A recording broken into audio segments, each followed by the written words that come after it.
You've seen them. The people who appear to be matter-of-fact, cool as a cucumber in the face of a deadline or confrontation. They possess a type of intelligence we call emotional intelligence, or EQ. Those with it tend to get promoted at work more, enjoy their work, have less stress, and have healthier relationships. Let's define EQ and talk about how to develop it. The term emotional intelligence was coined in the 1990s by author Daniel Goleman in his book, Emotional Intelligence: Why It Can Matter More Than IQ. People with high EQ tend to be more aware of emotions and react with skill. Goleman broke EQ down into 5 areas. EQ Area 1, self-awareness. The more self-aware you are, the more you can see your own patterns of behaviors and motives.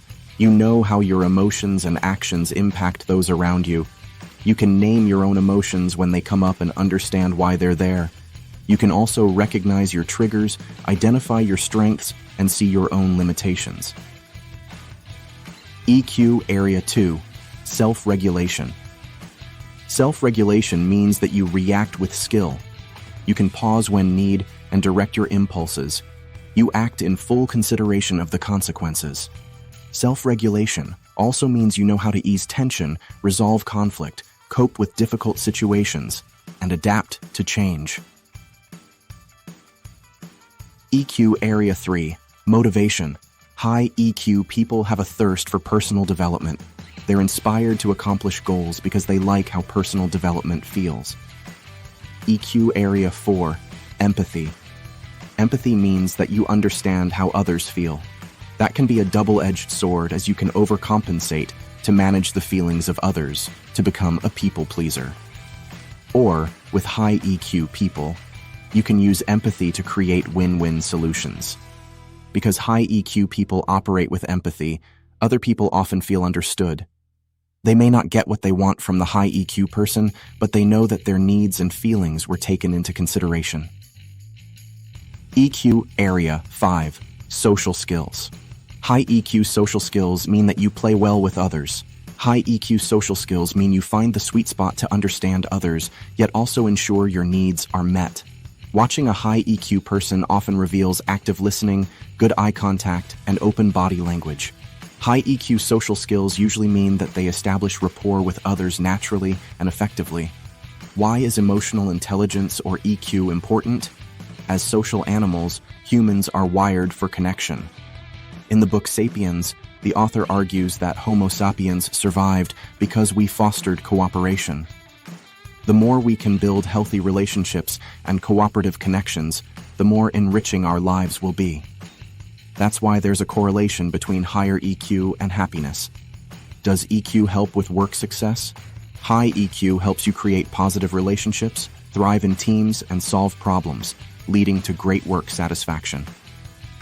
When cooperation is critical to success, EQ plays a critical role in that success. How do you develop EQ? EQ is learnable by anyone. How? Practice this several times a day.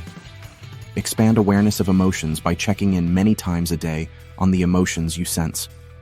Name them without creating stories about them. You expand awareness when you relax into the awareness of being aware. Release emotions by giving them space to release, as you would a butterfly in your open hand, able to fly away or stay. We do this because pushing away emotions only energizes them. As I relax into the awareness of being aware, I like to shift my intentions by asking the also question. Is, name your outcome, also here? For example, if I'm feeling agitated, I might ask, can I also see or sense peace? Wisdom. This is simple, but not easy, especially when emotions are intense. Like any skill, the more you practice skillful awareness, the easier it is to shift to more resourceful emotional states. A daily practice of journaling also helps. I found that imagining situations where I act in emotionally intelligent ways teaches my subconscious how to stay grounded when the heat is on. I don't always stay grounded, but I'm more likely to do so when I've used mental rehearsal to wire my brain for EQ. The bottom line is that you're the one who gets to manage your emotions, so they don't control you. Once you learn this useful skill, your quality of life improves. Thanks for joining us today at the Change Capability Institute.